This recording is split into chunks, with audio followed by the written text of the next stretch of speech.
Ajá, Daniel, me preguntaba sobre el zampone. El zampone es un embutido que se come caliente, que es una variedad diferente, un poco diferente a los embutidos tradicionales.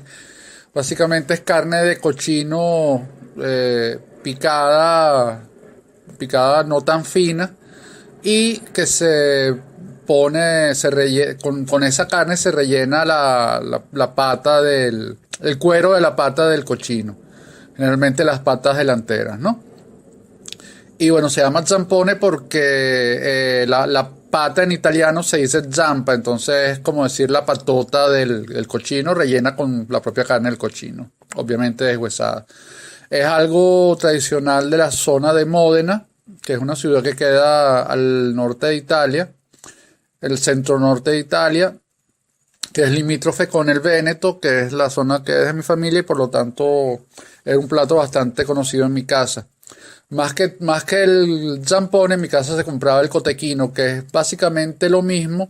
Lo que lo diferencia es el recipiente, que en el caso del cotechino no es la pata del cochino, sino más bien es lo que llaman la cotena, que es una parte de cuero diferente del cochino, ¿no? Es algo que se consume típicamente en las fechas de diciembre. El otro día estaba viendo que la gente que es profesional dice dónde pueden oír este podcast. Entonces, ¿tú sabes dónde pueden oír este podcast, Vicente?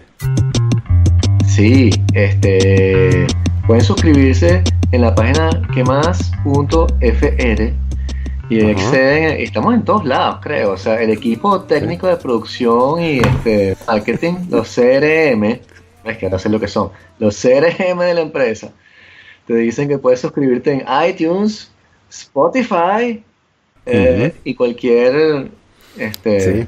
leedor. Mira, estamos en iVoox, estamos en Spotify, como dicen, iTunes, en Google Music, que yo no sé quién usa eso. Pero estamos ahí, sí. Exacto. Estamos en un poco de sitio. Y en la página web también puedes ayudar. ¿Se lo escucha en la página web? Sí. Sí. En fin. Y Mirko está en Caracas. Exacto. Mira, ¿fuiste ayer a la concentración? Sí, vale. Fui ¿Qué tal? y mira, la vi menos nutrida que la de, por ejemplo, la del 4 perdón, que la del 2 de febrero. Había como un poquito menos gente, pero para hacer un día martes me estaba a reventar. De verdad que yo tenía tiempo que no veía. Allá que no se está grabando esta vaina. Ay, No le parece que estamos grabando igual. Esa es la No le parece que estamos grabando. bueno. Okay. Bueno, sí, la concentración estuvo bien nutrida, bien chévere. Y bueno, la percepción personal mía es que el ánimo que se siente es diferente al de otras veces. De repente puede parecer trillado, puede parecer que uno siempre diga lo mismo, pero yo en lo particular siento que la gente va con otra actitud y va con una visión de que ya esto está decretado, pues.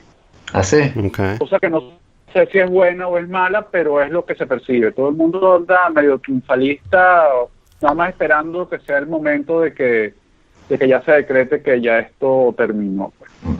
Y en el 2016 no había también ese sentimiento de triunfalismo, porque es la tercera vez, ¿no? Está el 2014, 2016 y ahora. En el 2016 siento también que 2017, perdón, porque un amigo mío, o fue en el 2014, que un pana mío, ahora le preguntamos y él estaba convencido de que era el momento, pero fue el 2014, y no fue, y más nunca hablé con él porque me daba pena, chamo, o sea, me daba cosa como preguntarle porque no estaba tan convencido. Esta vez tú lo sientes mucho más entregado. Sí, yo siento que hay como que hay como que un factor adicional que teníamos antes, que obviamente es todo el respaldo internacional que se está sintiendo y que ya es algo que es tangible de alguna manera. Sí. Entonces yo creo que eso es lo que hace que la gente tenga una esperanza mayor en este momento.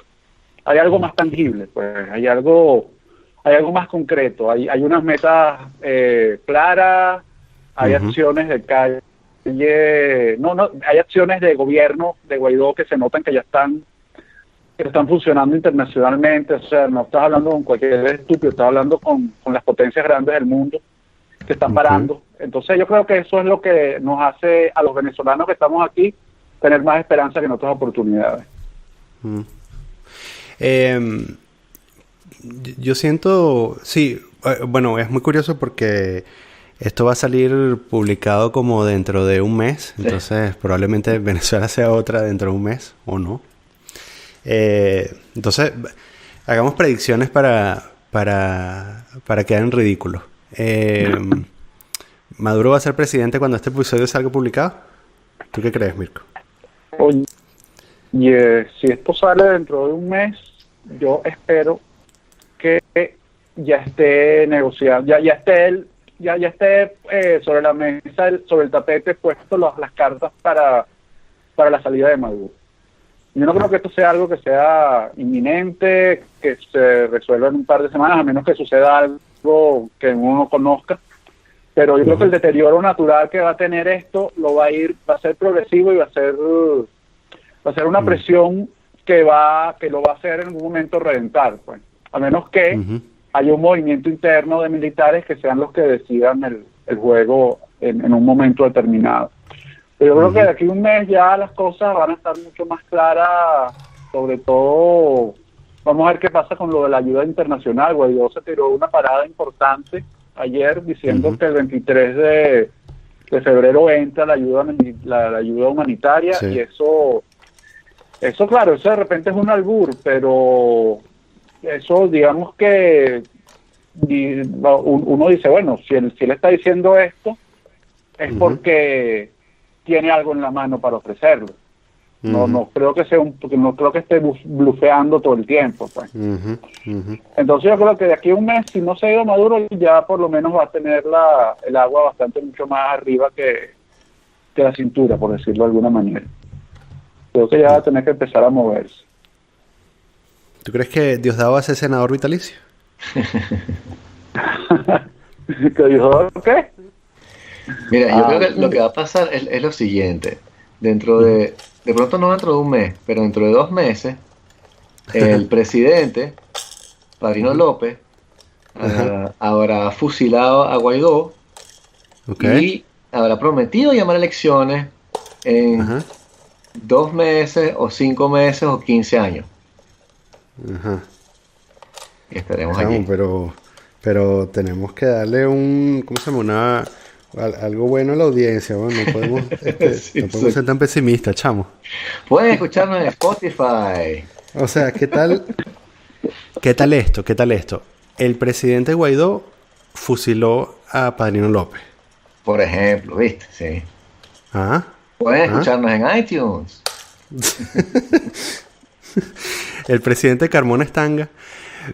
No. Mira, Mirko, bueno, hablemos de cosas importantes. ¿Cuándo empezaste a escribir tú?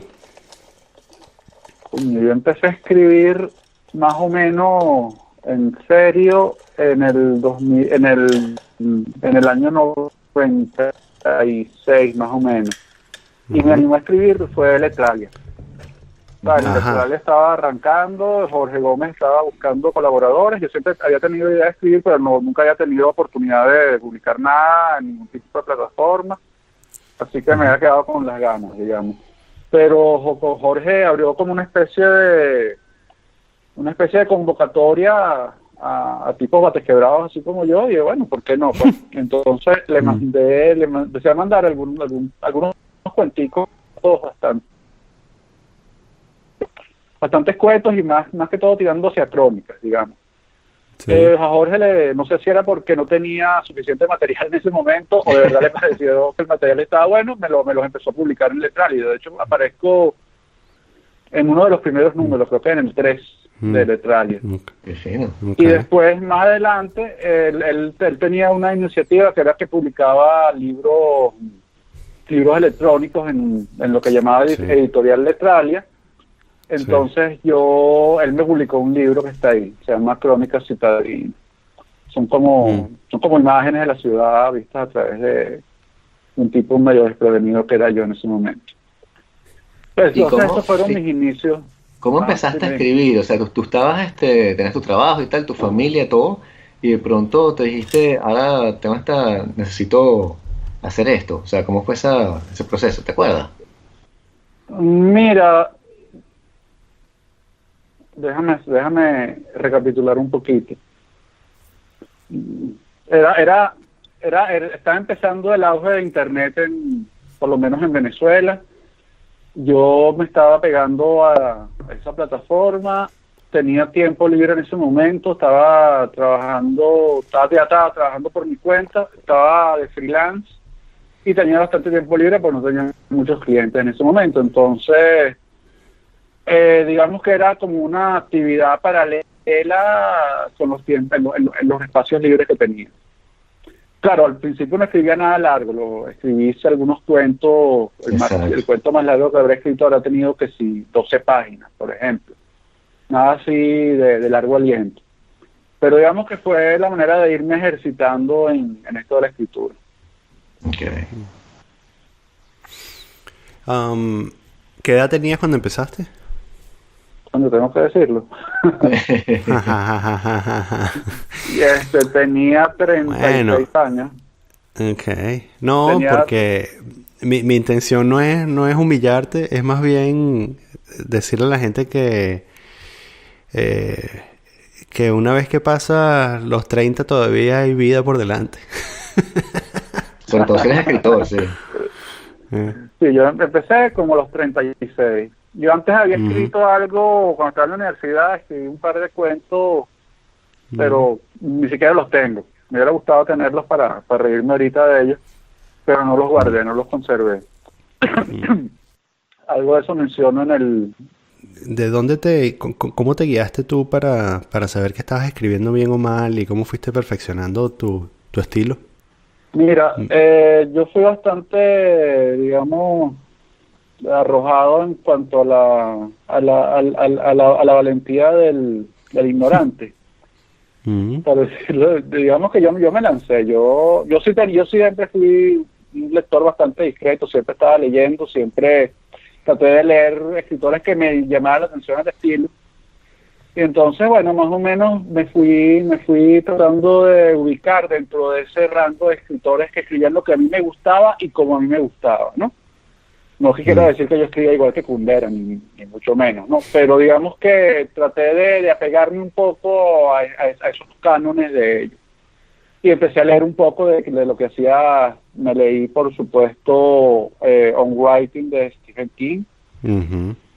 Y eso no es que me ha ayudado mucho, pero sí me dio ciertas herramientas, más que todo metodológicas, pues, para escribir.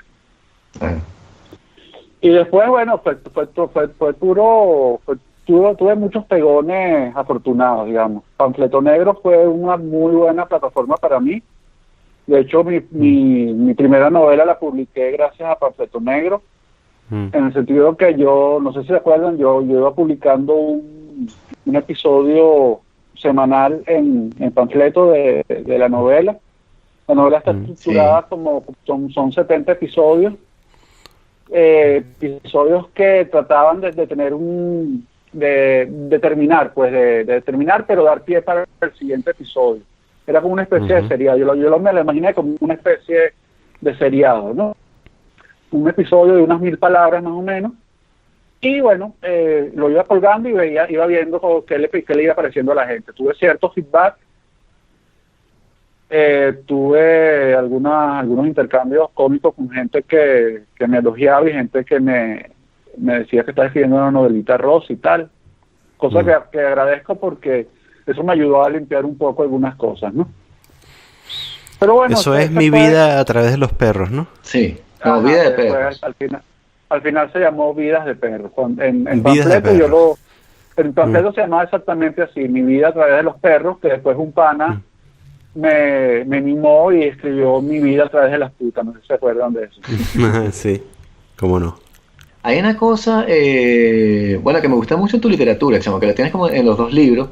Bueno, me gustó mucho el último, por cierto, que bueno, que te escribí lo que tenía que escribir. Me parece un libro, coño, que tiene unas emociones muy interesantes ahí dentro, weón. Pero lo que te iba a decir es que tiene como un estilo, o no un estilo, sino una sensación como de nostalgia que siento también en la literatura como de Elena Ferrante, que también es italiana y tal, que tiene esa cosa como de ir al pasado y de las familias, las generaciones que se van como transformando, que en la de Vida de Perro es que cada vez atrás del perro, y en la otra, bueno, es la historia de tu familia, pero tiene no sé, ese ritmo, esa coloración, que sería una especie de literatura italiano-venezolana, si se quiere.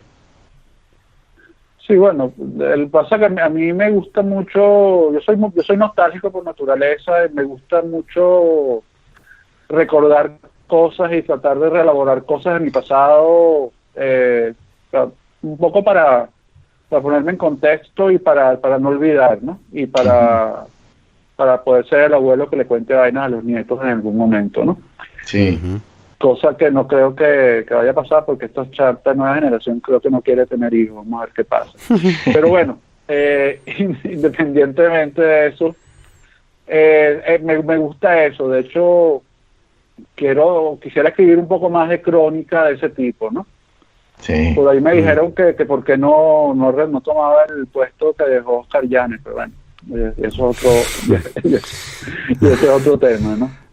Sí. ¿Cómo hace la gente para conseguir tus libros? Bueno, están en Amazon, están los 2 libros. Los buscas por su nombre o buscas Mirko Ferri y aparecen los 2 libros. Y en Venezuela se consigue en las librerías. Vida de Perro, los 2 libros. Casi no. Sí. ¿Perdón? Los 2 libros son Vida de Perro y La puerta que se cierra, es el otro, ¿no? La puerta que se cierra es el otro libro, que es un libro que no es novela, no es propiamente novela, bueno, Vicente lo leyó, él podrá definirlo de repente diferente, de alguna manera. Yo lo veo como una especie de memorias noveladas, de cierta manera, ¿no? O también pudiera ser autoficción. Sí, claro, y también lo veo así, y se siente totalmente. Esa cosa así, como te digo, como de Elena Ferrante, que hace eso mismo, que es como que el personaje de su generación, pero nadie sabe quiénes son y tal, aunque en tu caso es más fácil determinarlo.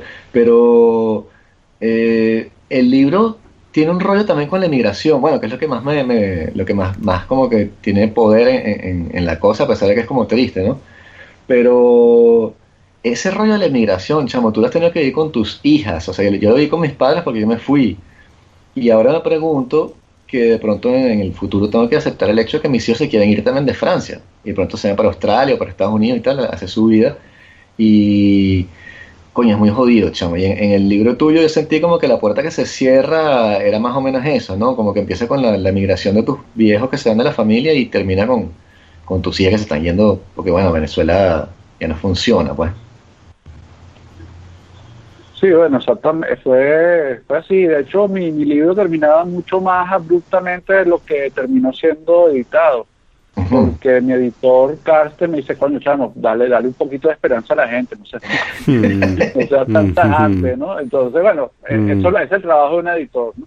Sí. Entonces, digamos que suavicé un poco el final, pero mi final original era un final, digamos, de desesperanza total, ¿no? Sí. Algo se suavizó con la ayuda de mi editor, de Carsten Todman. Pero es eso, yo me sentí, en ese momento de mi vida me sentí como que estaba como en el umbral de una puerta que se me estaba cerrando en la cara, pues. Una puerta que de un lado de la puerta que que había llegado yo sin ninguna, digamos, sin ninguna intención de mi parte, simplemente fue un hecho cumplido. Yo nací aquí porque mis viejos decidieron emigrar a Venezuela y bueno, hice mi vida aquí. Yo pensaba que iba a dejar raíces aquí y bueno, la cosa no fue así, pues la cosa fue que más bien una de mis hijas se regresó a Italia y la otra está en Canadá, pues entonces bueno, pero digamos que yo creo que ya he hecho un poco las paces con eso. Yo creo que ya me ayuda mucho la cercanía virtual que dan las redes. Con mis hijas obviamente hablamos todos los días, nos le vemos la cara todos los días gracias a WhatsApp. Entonces, bueno, eso nos ha ayudado mucho a a mitigar un poco esa nostalgia, ¿no? Claro, falta la parte, digamos, de piel, falta el poder abrazarlas y eso, que es muy importante, pero bueno, por lo menos uno sabe en qué andan, uno sabe si tienen problemas, si están felices, si uno le puede echar una mano, si ella nos puede echar una mano a nosotros. Digamos que, bueno, esa es la dinámica de vida que nos tocó y que le ha tocado a un gentío aquí en Venezuela, y bueno, y de repente no solo en Venezuela, yo creo que es un fenómeno más o menos mundial. Sí. En todos lados se ve eso. En España mucha gente también los españoles están viendo que sus hijos se van porque no consiguen trabajo y tal. Bueno, digamos que es un poco la dinámica mundial, ¿no? Y bueno, quizás lo que lo hace lo que lo hace singular es esto de que tu familia llegó, digamos que te depositó en Venezuela y luego siguió, ¿no? Ahora tu familia continuará en otra parte del mundo, ¿no? Exactamente, sí.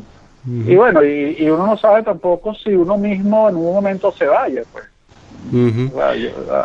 Aunque mi edad no es la edad más ideal para migrar, es posible que yo tome la determinación en un momento de probar suerte en otro lado. La posibilidad está abierta. Inclusive si aquí no pasa nada, habrá que buscar irse como sea. Si aquí se nos acomodan las cosas, uno podrá ver si puede hacer cierta plata de alguna manera que te dé un sustento para poder irte. Y si la cosa se acomoda bien, bueno, uno dice, bueno, perfecto, pues. Uno irá a visitar las hijas, pues. ¿Cuándo fue lo más cercano que estuviste de irte? No, todavía no he estado cercano. Estamos haciendo planes, estamos preparando todos los papeles. Yo ya tengo mi pasaporte de la comunidad, estamos tratando de sacarle a mi esposa, pero digamos todavía no hemos hecho ningún movimiento fuerte para irnos. Estamos explorando todavía posibilidades. Lo digo, ¿sabes? ¿Alguna vez, por ejemplo, en los 90 dijiste, me voy? No. ¿O en los 80? No, jamás. De hecho, yo tengo un poco de alergia a viajar. Y sobre todo soy bastante sedentario en ese sentido. No, y también que en los 80, o sea, en tu libro también parece que estabas como metido en el rollo del rock y tal, parece que te sentías súper bien en Caracas en los 80, según tu libro, era fenomenal, ¿no? Sí, bueno, la movida se podía vacilar uno aquí algunas cosas buenas, pues, por ejemplo, yo vi Queen, cosa que es la cosa más cosa más brutal que he visto yo en rock aquí en Venezuela, ¿no? Claro. Pero bueno, de verdad que nunca tuve ese ímpetu de irme. A lo mejor hubiera sido un buen momento para irse en los 80, porque la gente que de mi profesión estaba muy bien ubicada, estaba muy bien valorada afuera. De hecho, mi cuñado, el hermano de mi esposa, fue a Estados Unidos y en ocasiones hizo toda su carrera allá. Y le fue bastante bien. De hecho, montó su empresa y todo, ¿no? Pero de verdad que yo nunca sentí esa necesidad. Y ni siquiera esa curiosidad.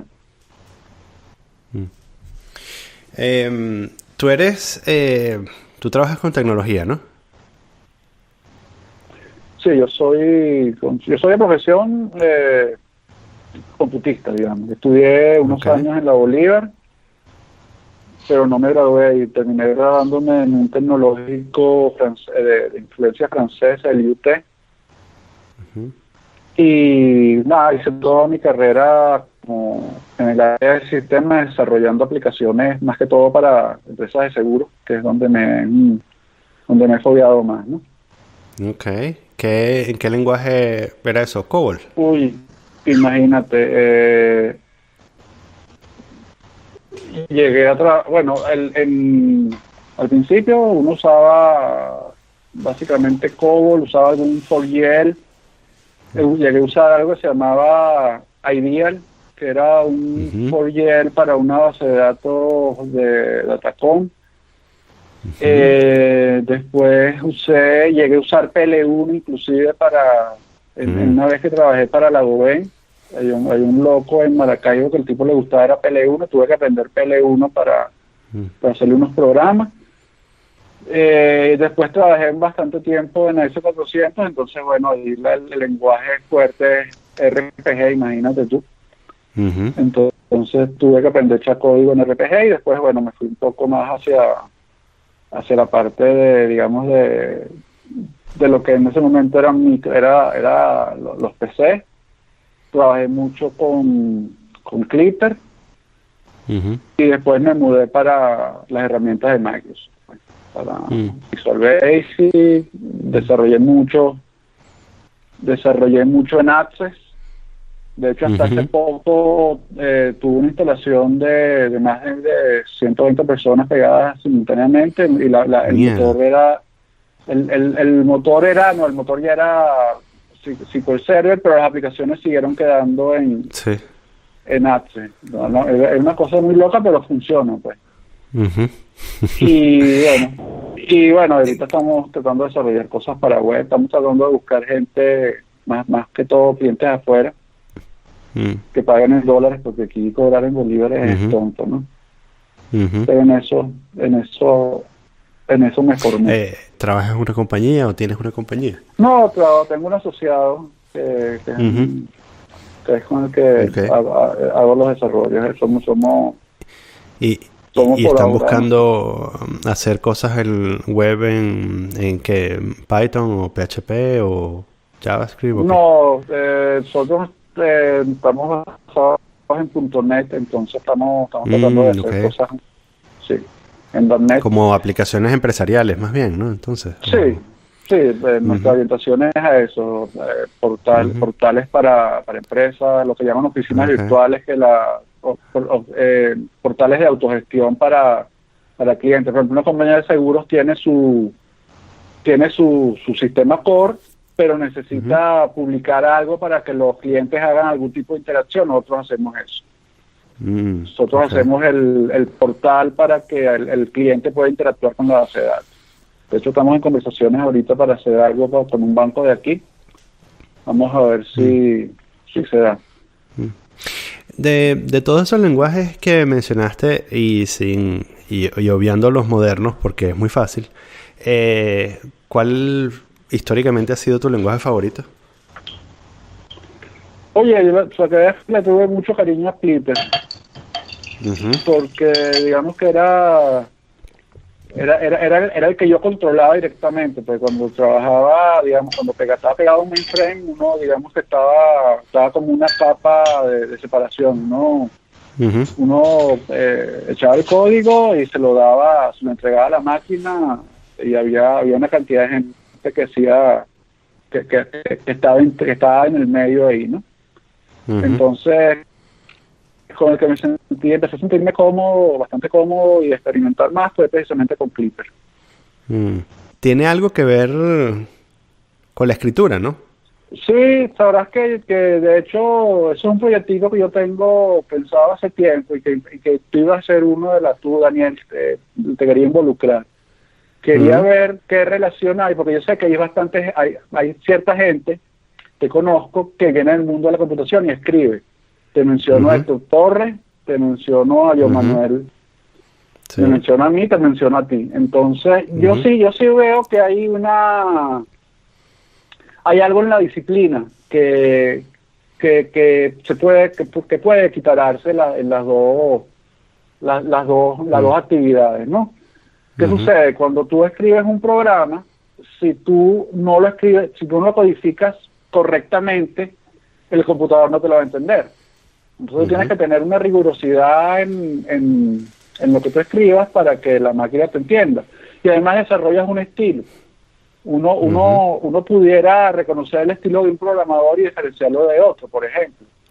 Sí. Ya sea por las instrucciones que utilice con más frecuencia, con la forma de organizar inclusive el código, la forma de comentar, todo eso te da cierto, se pudiera equiparar a un estilo de escritura, ¿no?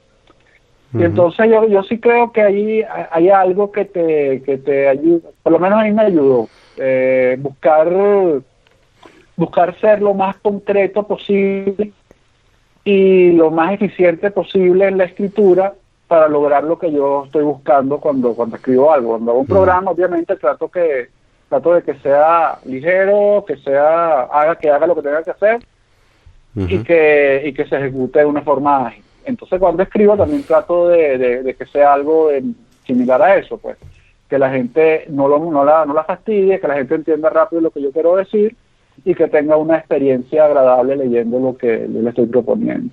Entonces sí creo que hay algo que, bueno, pienso yo, no sé, por eso quería hacer ese ejercicio de interrogar a esta gente que te mencioné para ver si de verdad hay algo ahí que pudiéramos establecer en esas dos disciplinas, ¿no? Que aparentemente no tienen nada que ver una con la otra, pero que en el fondo a lo mejor sí tienen.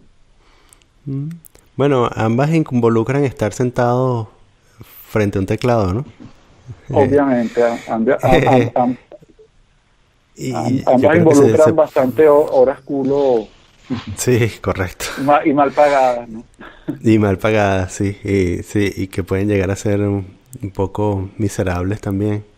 No, y que te iba a preguntar, Mirko, que justamente, ¿cómo está dentro de todo este desastre?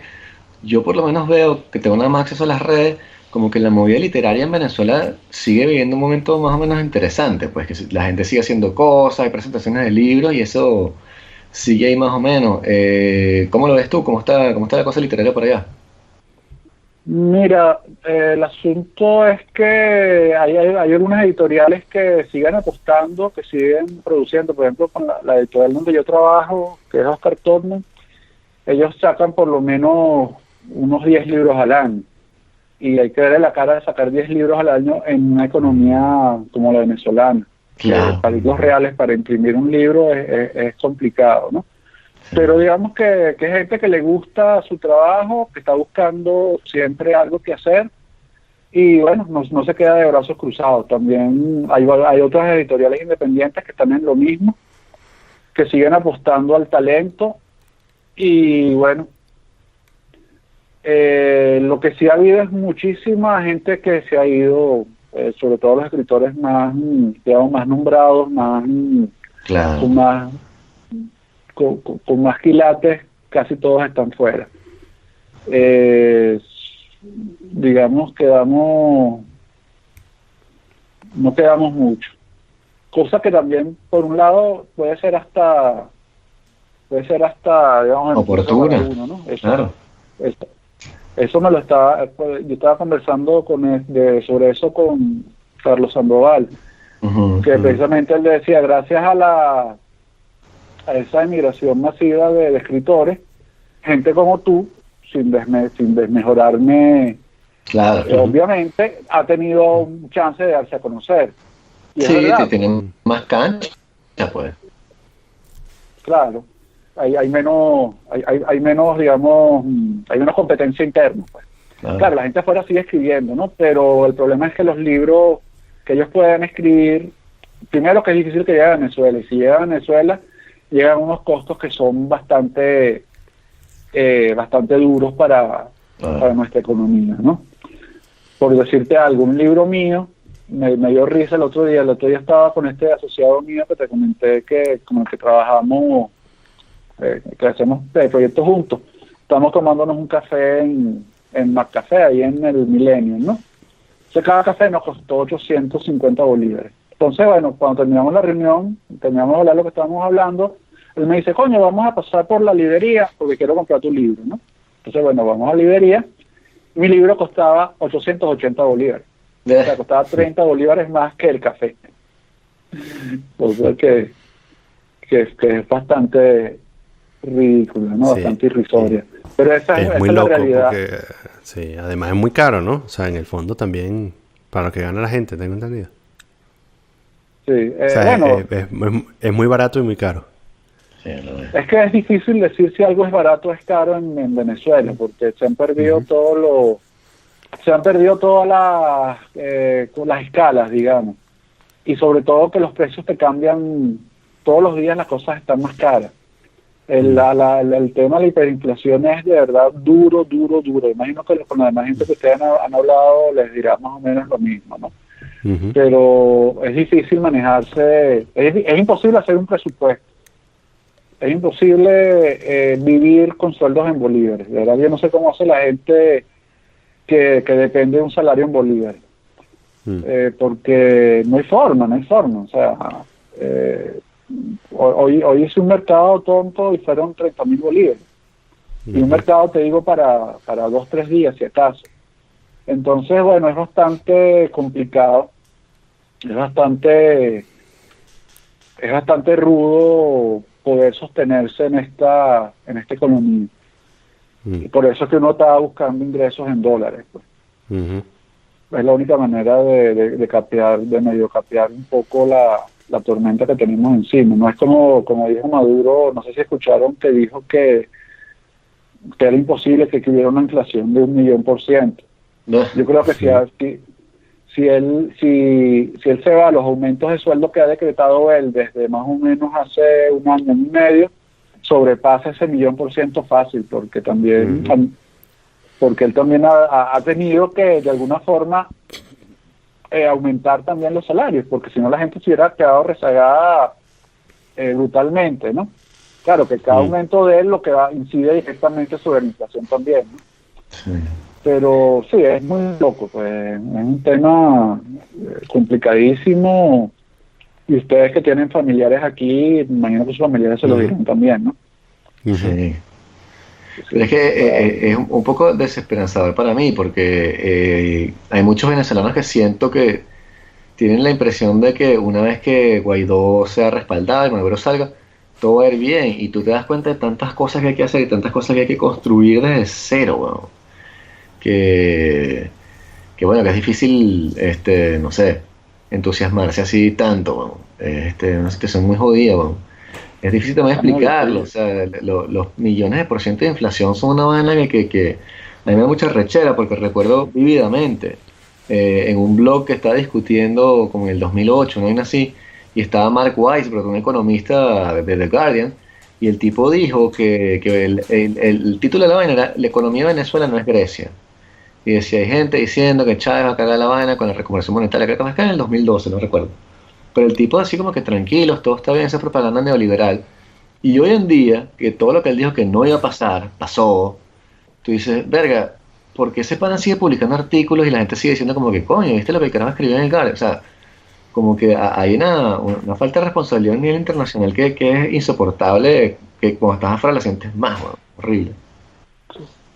Sí, no, lo que dice es cierto. La gente, yo no sé si la gente tiene la esperanza de que de verdad se monta Guaidó, se va Maduro y esto mágicamente se va a arreglar. Yo no tengo, ni de lejos tengo esa esperanza.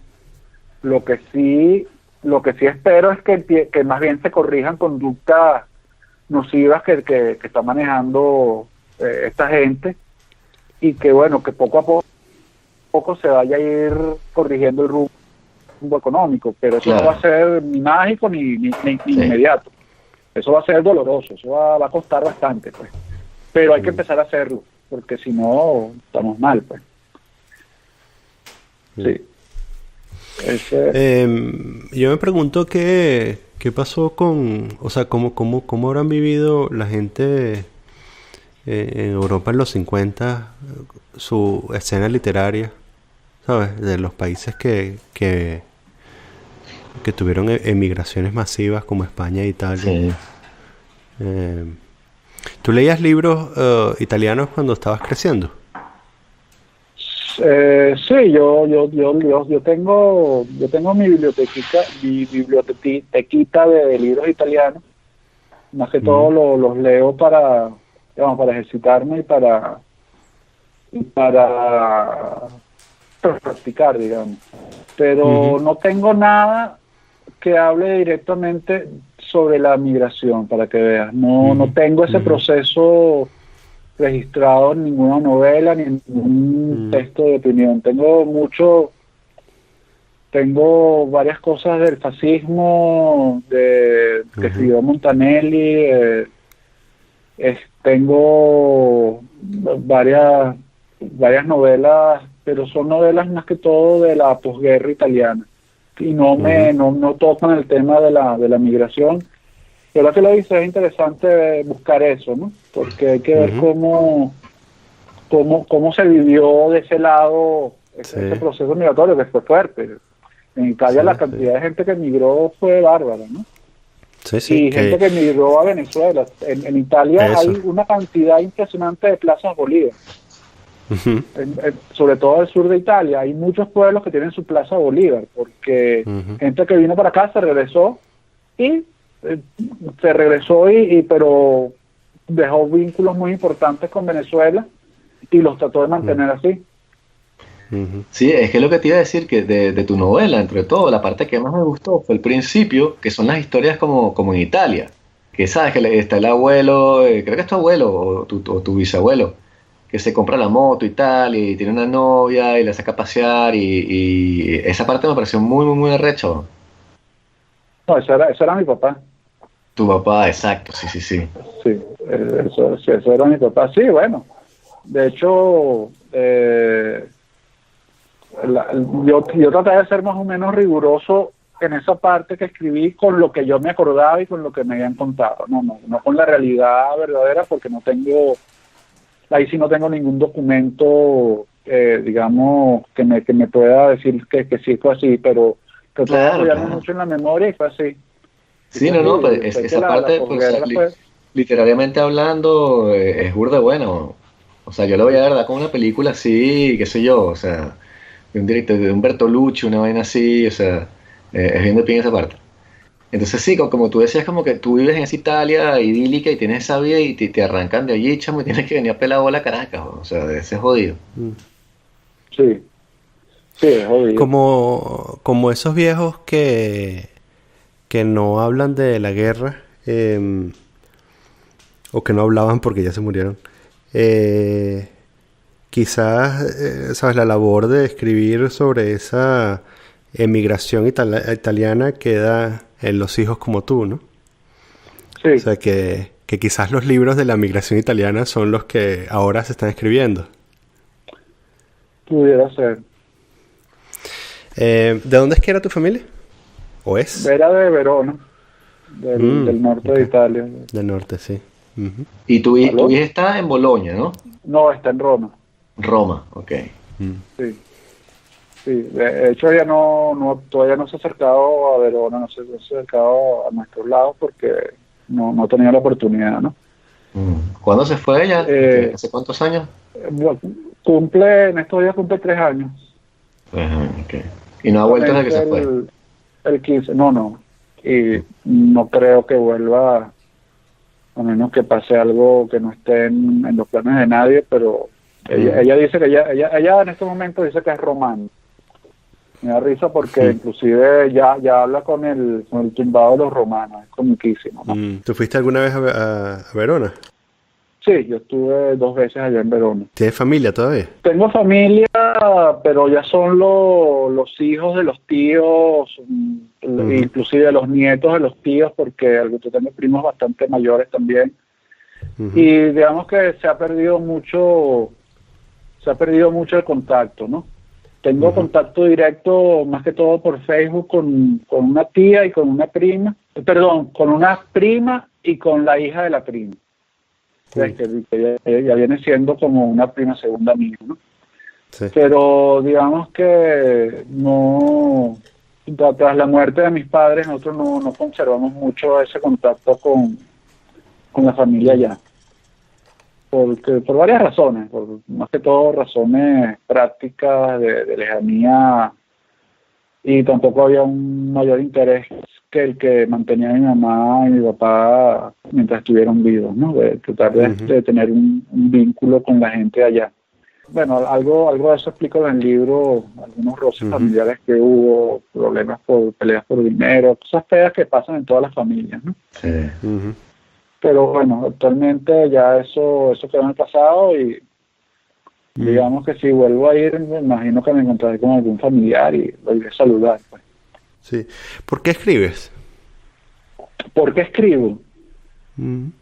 Chico, yo creo que es porque de repente tenía necesidad de decir algunas cosas. Primero que siempre me llamó la atención la actividad del escritor, ¿no?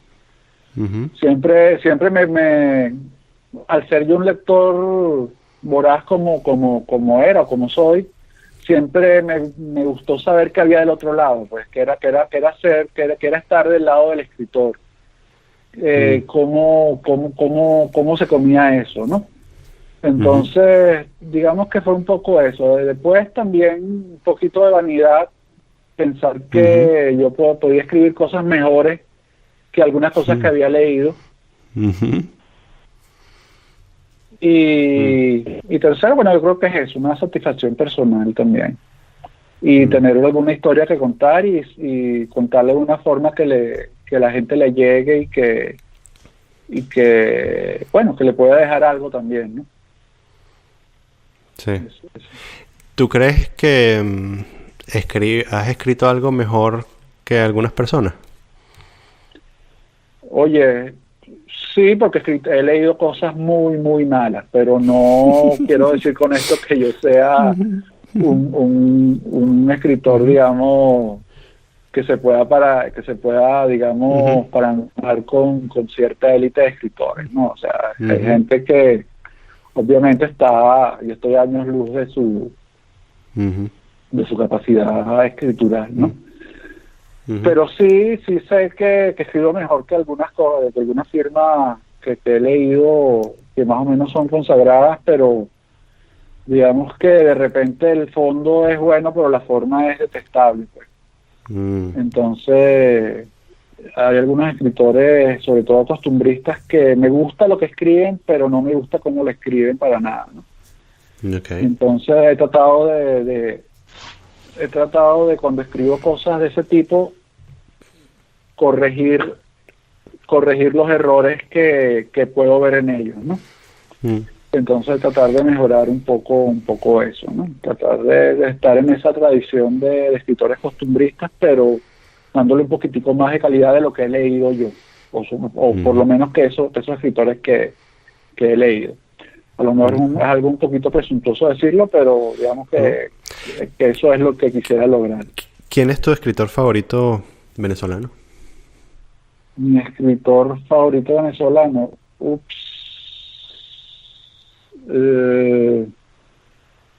¿actual o de todos los primero tiempos? Que te venga a la cabeza. Es alguien que no debiera venirme a la cabeza porque está ligado de alguna forma al chavismo. Es una novela que a mí, es una novela que yo... Yo sé quién vas a decir. ¿Vas a decir a la palabra? Historias de la calle Lincoln, es de Carlos Noguera. Ok. Pensé que iba a decir Luisito García. No, Dios, eso sí no. Yo de Luisito García traté de leer ahora palabra y dije no, esa no es mi literatura. No, pero en cambio, digamos que yo leí Historias de la calle Lincoln, lo leí en la universidad y de alguna forma su estructura siempre con lo que me embrujó. Digamos que es un libro que inclusive yo puedo retomar ahorita y lo puedo disfrutar. Me parece que fue escrito muy sinceramente y es entretenido el libro. Y me gusta la forma en que está planteado. Después él escribió otros libros como Juegos bajo la luna que ya no me gustaron tanto. Pero digamos que de las novelas venezolanas esa es una novela que le tengo bastante cariño. Como también puedo decir que le tengo cariño a las novelas de Miguel Otero Silva, pues, sobre todo cuando quiero llorar no lloro, de repente La muerte de Honorio. La muerte de Honorio. Es un libro que, sí, son libros que puedo retomar. Y bueno, de los viejos, de los escritores, digamos, de principios del siglo, me gusta Pocaterra, me gusta la forma de escribir de Pocaterra. Rómulo Gallegos no tanto, Rómulo Gallegos me parece muy descriptivo, y a mí las cosas tan descriptivas llega un momento que me cansan, ¿no? Sí. Y bueno, de los escritores, digamos, ya más contemporáneos, disfruto mucho de las cosas de Héctor Torres, por ejemplo, de las cosas de Salvador Freján. Y ¿quién más te pudiera mencionar? No he leído mucho ni de Rodrigo, ni de Sánchez Rugeles, esa gente no he tenido dos libros a la mano para leerlos. Sé que Dinay, por ejemplo, está muy bien comentada, está muy bien, digamos, evaluada, pero no he tenido el chance de ponerme en ella, así que no puedo opinar. ¿Estás leyendo algo ahora? estoy leyendo algunos poemarios de la editorial, estoy leyendo la biografía de mi editor. Fue un libro que yo ayudé a curar y bueno, ya me lo entregó, ya editado, ya pulido, ya impreso, entonces bueno, lo estoy releyendo ahorita. Esas son las cosas que estoy leyendo en estos momentos. Suponte que yo soy un muchacho joven que emigró y está muy solo. La gente cuando escribo en Facebook me dice que escribo cosas chéveres. ¿Qué recomendaciones me darías tú a mí para pasar de eso a un nivel más sofisticado de expresión, a convertir algunas ideas que tengo en un cuento o en una novela? ¿Qué le recomendaré a un escritor novel que está alejado de todo el mundo y que vive, qué sé yo, en París? Sí, digamos que vive en París o en Ginebra. No, me interesa más bien porque has desarrollado el tema de la migración y has desarrollado el tema de la historia familiar, y quisiera saber qué recomendaciones puedes darle a una persona que quiere quizás explorar un poco más.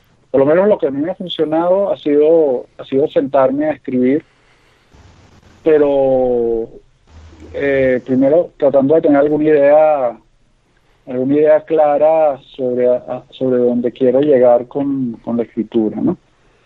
Y en primer lugar, la gente que escribe tiene que leer mucho, ¿no? Tiene que haber leído mucho antes de escribir la primera frase. ¿Por qué la gente tiene que leer mucho?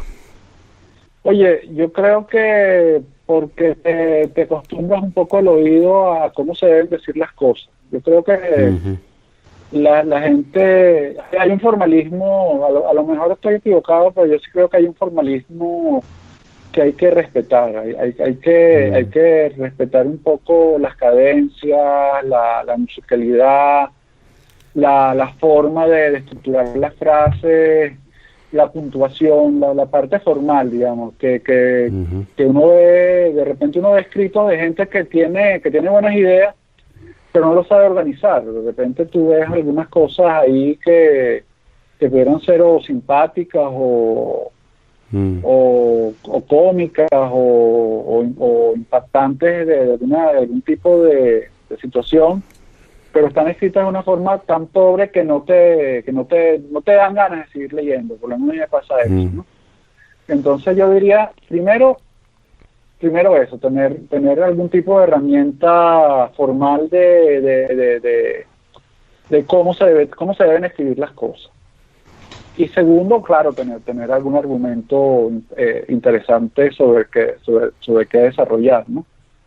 Y tercero, tener gente cercana que te pueda evaluar y que te pueda de alguna forma direccionar hacia alguien que te pudiera promocionar tu trabajo, ¿no? Yo tuve, mi experiencia particular, que yo siento que tuve bastante suerte al lograr enganchar con Noté Editores. Yo no los conocía, yo básicamente les mandé el manuscrito a través de Kira Kariakin. Sí la conocía, sí era amiga mía, pero no, en ese momento yo no era amigo ni de Luna ni de Karsten. Nada, le mandé el manuscrito y a Karsten en particular le hizo mucho clic, porque casualmente lo que yo escribo en Viaje de Perros de alguna forma es espejo de su propia biografía, por muchas cosas. Te cuento una anécdota rapidito. Cuando llego a casa de Karsten, a la primera reunión con él me abre la puerta acompañado con un bulldog inglés. Y el bulldog inglés es uno de los perros que tiene el personaje de Vida de Perro. Exacto. Entonces, eso fue muy cómico, pues me abre la puerta con el bulldog y el bulldog se comportaba parecido a como yo había descrito al perro dentro de la novela. Entonces ya hubo un link tan particular y tan directo que Karsten después me dijo, cuando estábamos en confianza, me dice: yo estaba leyendo tu libro yo decía, coño, Mirko me estuvo investigando, porque hay demasiadas vainas de mi vida aquí. Entonces, bueno, eso me ayudó mucho a que Carsten me publicara el libro, ¿no? Y después con el segundo libro también, porque la biografía de él y la biografía mía tienen ciertos puntos de contacto, sobre todo geográficos. Los dos nos desarrollamos en la misma zona de Sabana Grande, los dos veníamos de familia de migrantes, entonces, bueno, digamos que para él fue muy placentero editarme el segundo libro, y a raíz de eso me pidió que lo ayudara con la escritura, con la revisión de su propia biografía.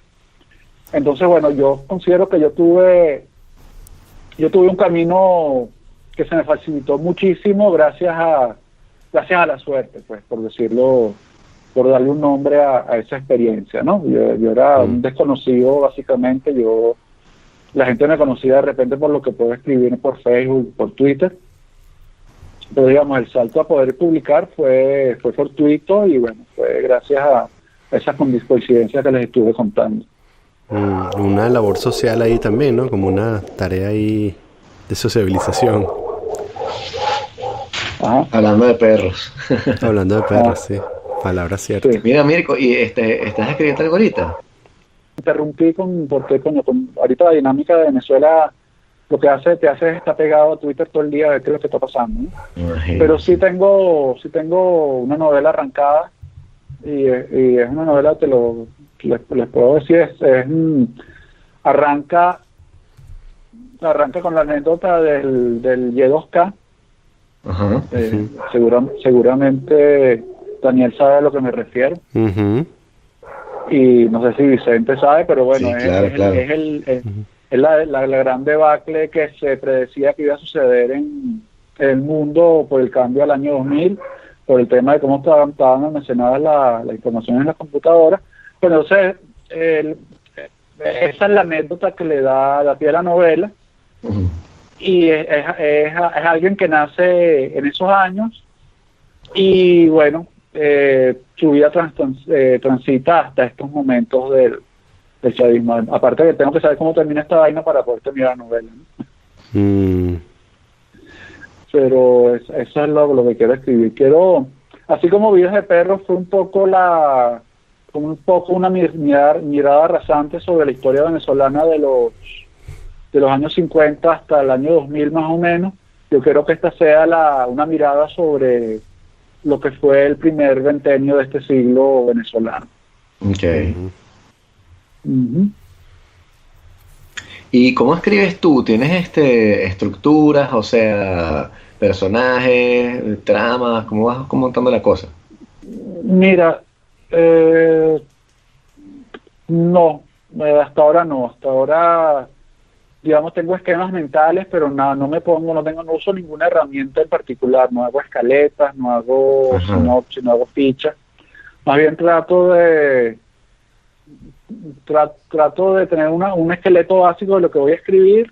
Okay. Y con el esquema mental que tengo lo voy rellenando. Lo que trato es en Vidas de Perro les conté que escribía un capítulo, un episodio semanal, lo escribía los sábados en la mañana. Me tomaba la mañana del sábado para escribir eso.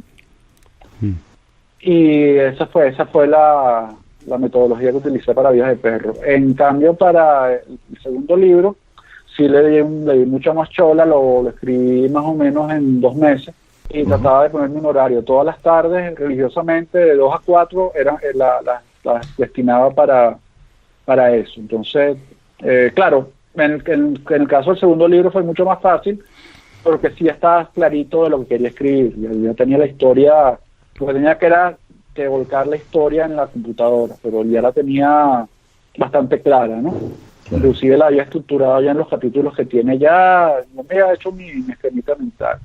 Ahora, en este trabajo que estoy haciendo ahora, a lo mejor trato de hacer algo un poquito más formal. Voy a tratar de desarrollar los personajes con mayor rigor que en los otros libros. Voy a recoger observaciones que me han dicho algunos críticos que han leído mis otros libros sobre algunas carencias que yo veo, sobre todo tanto en los diálogos como en en la estructuración del personaje, ¿no? Ujú. Tratar de darle un poquito más de espesor, de profundidad, que no sean planos los personajes. Tratar de darle una voz particular a cada uno, ¿no? Cosa que de repente es una de las cosas más difíciles que por lo menos para mí, ¿no? Lo que me han criticado es que los diálogos son como un poco planos y pienso que es posible que sea así, ¿no? Entonces voy a tratar de ejercitar un poquito esa parte, a ver si logro algo mejor elaborado. ¿Cómo aprendiste a escribir diálogos? No, creo que no he aprendido todavía. Sí, yo escribo diálogos poniendo un guión largo y empiezo a escribir vainas que no se me ocurren. Exacto. Básicamente.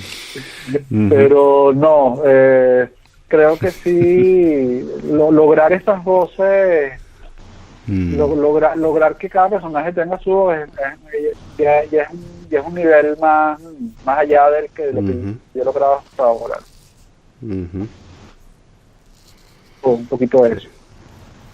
Claro, pero son como, o sea, entiendo el comentario y tal, pero siempre son comentarios como que se quedan en el aire, como que lograr que el personaje tenga voz propia es como que sí, es lo que todos queremos, pero es como decir como que tienes que hacer que tu sinfonía transporte al espectador, y tú, bueno, de bola, o sea, es lo que estoy tratando de hacer, pero sí, gracias, pero es muy jodido, totalmente. Bueno, yo veo que tienes mi misma inquietud entonces.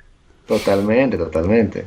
Yo creo, como te dije una vez, que los escritores tienen que ser muy, muy buenos oyentes y que tienes que escuchar que jode, y por eso siempre yo he despreciado mucho a los escritores que no les interesa la música, que te dicen como que existen esos personajes extraños. No me gusta la música, no escucho música o escucho una música muy particular y nada más eso. Y son gente muy sospechosa porque para mí un escritor que no escucha, que no tiene oído, coño, sobre todo los diálogos van a sonar acartonados, ¿sabes? Porque no tienes el oído, no escuchas como la gente habla alrededor tuyo, no escuchas música, no tienes esa gramática, pues. Sí, no, claro. Yo de hecho trato de poner siempre algún tipo de soundtrack en lo que escribo porque me parece que eso le da también cierto dinamismo a la cosa, ¿no? O le da una ubicación temporal también, o no sé. Sí, me totalmente. gusta incorporar el tema musical en lo que escribo, ¿no? Claro. Aparte porque, claro, también soy melómano de cierta manera, aunque no tanto como de repente ustedes que sí están más al tanto de lo que está pasando cada rato en la música. Yo soy más old school en esa parte. Es raro que yo me entere de algo nuevo en la música. ¿Cuál es tu banda favorita de los 70? Mi banda favorita de los 70 son varias, por supuesto. Me gusta mucho el progresivo, entonces en progresivo me gusta mucho el progresivo italiano, y entonces me gusta mucho Premiata Forneria Marconi, pero también me gusta mucho el sonido que pueda tener Led Zeppelin. Me gusta, por supuesto, me gusta Pink Floyd. Pink Floyd es más bien un gusto viejo, no es un gusto viejo, más bien es un gusto reciente. Yo nunca fui nunca le había parado mucho a Pink Floyd. Pink Floyd era una banda que estaba ahí, pero no era de las bandas que yo escuchaba. Escuchaba, por ejemplo, mucho más Yes y Genesis. Pero de repente, en algún momento de mi vida, empecé a escuchar a Pink Floyd, empecé a ponerle un poquito más de oído y coño, de verdad que sí, de que ahorita reconozco que me perdí durante mucho tiempo, una banda importante. Pues. Y de repente ahorita puedo decir que escucho más Pink Floyd que otras cosas que escuchaba antes. Okay. ¿Y no te pasa el fenómeno contrario, que es que tú tengas bandas que escuchabas en los 70, que pensabas, bueno, los 80, y pensabas que verga, esta banda es arrechísima, toda mi vida va a ser fan de este carajo, y de pronto después renegaste de esa banda? ¿Cuáles bandas serían esas? Oye, sabrás que yo tengo mis discos que cuando yo era carajito y todavía los escucho. Es raro que yo haya renegado así de una banda, ¿no? Sí. Ahorita no se me ocurre ninguna en particular. Sí, dejé de escuchar. ¿Qué sé yo? No, Dios mío, eso sí nunca lo escuché. Lo que sí te digo que algún momento, como todos los cabezas chaparros que alguna vez tuvimos 20 años, escuché mucha trova cubana. Ah, claro. Y obviamente, entonces, bueno, eso es algo que, como pueden comprender, eso ya... Tu unicornio ya se todos los discos perdió. fueron a parar ¿Ah? Tu unicornio se para parar a la basura. Pero mi tema más que todo es el rock. El jazz también, pero no tengo una formación tan sólida en jazz. O sea, no puedo sostener una conversación de jazz con alguien que haya escuchado bastante jazz. Pues. Ahorita que dijiste progresivo italiano, hace un tiempo, justamente en Italia, entré en una bomba de gasolina y estaba sonando una vaina que dije, ¿qué coño es esto? ¿Y por qué no lo he oído en mi vida? Y es un grupo que se llama Garibaldi, con Y. Y aparentemente eso es un grupo de progresivo italiano y aparentemente son famosos, que tienen como 1000 discos. ¿Sabes qué me encanta a mí? Que no tiene mucho que ver, pero es de exactamente de la misma época. ¿Cómo es que se llama? Todo esto lo voy a cortar, tranquilo. Coño. ¿Cómo es que se llama el director de Suspiria? Darío Argento. Ajá, el que hacía la música de las películas de Darío Argento. Goblin, exactamente. Sí, Goblin esa es fantástica. Sí, Goblin es un duro. El tipo, inclusive, le mete a todo. El tipo tuvo su movida techno, pero también tuvo su movida progresiva seria. Y es un tipo bien versátil, ¿no? El Giorgio Moroder, ¿es que se llama él? No, Giorgio Moroder, pero no es él. Giorgio Moroder es la música disco, ¿no? Sí, correcto. Pero detrás del Goblin hay un productor que no me acuerdo el nombre ahorita, que es el alma de ese proyecto. Y el tipo es un genio, pues un genio musical. Una banda que tampoco escuchaba mucho, pero me gusta mucho, se llama Aria. Se trata de conseguirte algo de Aria. Es jazz fusión, pero es muy bueno. Okay. ¿Y es de los 70 también? ¿O? Sí, es una banda. Es una banda vieja, es una banda que yo creo que ya todos los miembros están muertos o están hundidos por drogas. De hecho, tenían un cantante arrechísimo que el tipo tiene unos ejercicios vocales en YouTube que te dejan pasmado. El tipo alcanzaba cualquier tonalidad y cualquier gama de voces, inclusive conversando. El tipo te podía variar la voz de una forma bárbara. Un tipo, creo que era griego. Bueno. Ok. ¿Los Stones o los Beatles? Mira, los Beatles. Los Stones, nunca fui nunca fui muy fanático de los Stones, y aunque reconozco que sí tienen su caña, pero digamos que pues soy más de Beatles. Okay. ¿The Who o Led Zeppelin?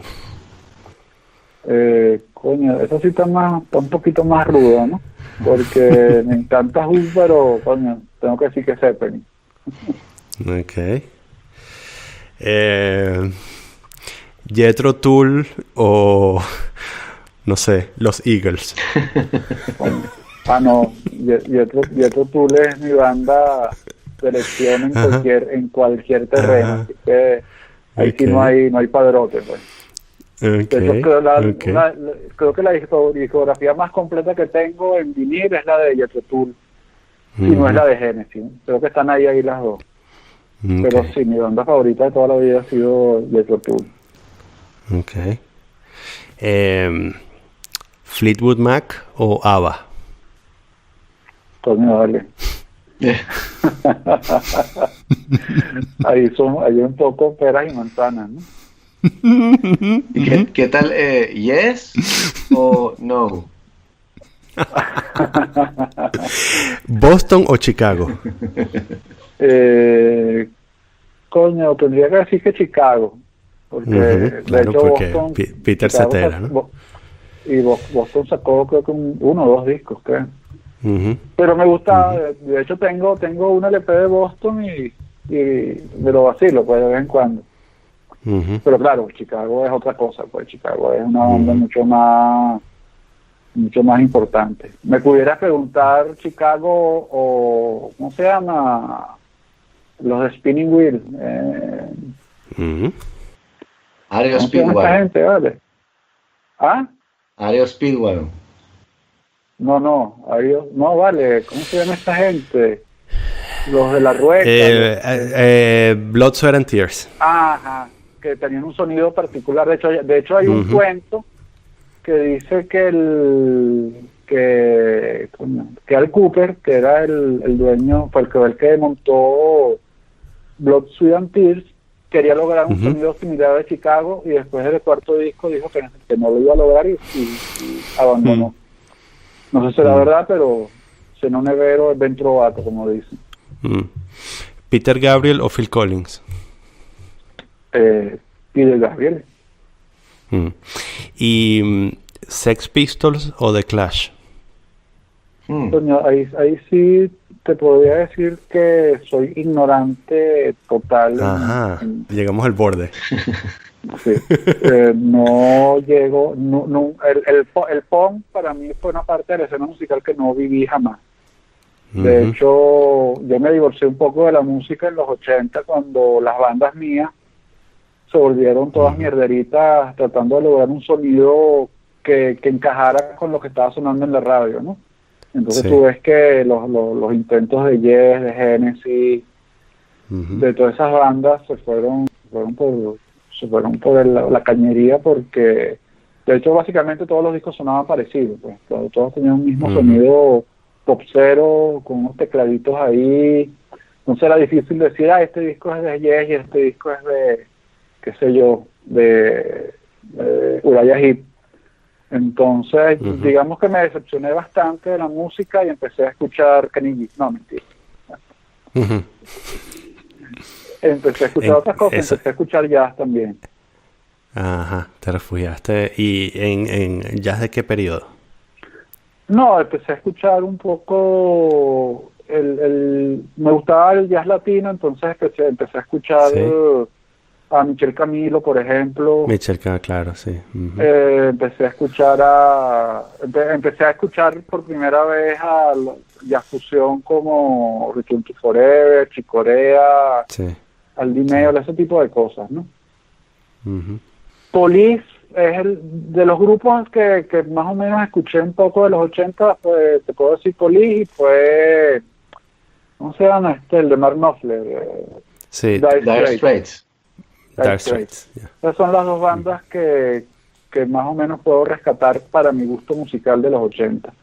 Como te digo, no, la movida punk nunca escuché Ramones, por ejemplo. Sí sabía de gente que estudiaba conmigo que escuchaba Ramones, pero no era el sonido que a mí me estaba acostumbrado y nunca lo busqué. En cambio, después sí me enganché un poco con el grunge, gracias, obviamente, por influencia de mis hijas. Ellas la escuchaban, yo empecé a escucharla con ellas, y sí puedo decirte, bueno, que hay cosas que me pueden agradar de la movida grunge. ¿Nirvana o Pearl Jam? Oye, me gusta más Pearl Jam, para que veas. Bueno, es que, claro, rock de los 70, esa es como que la decantación natural. Exactamente.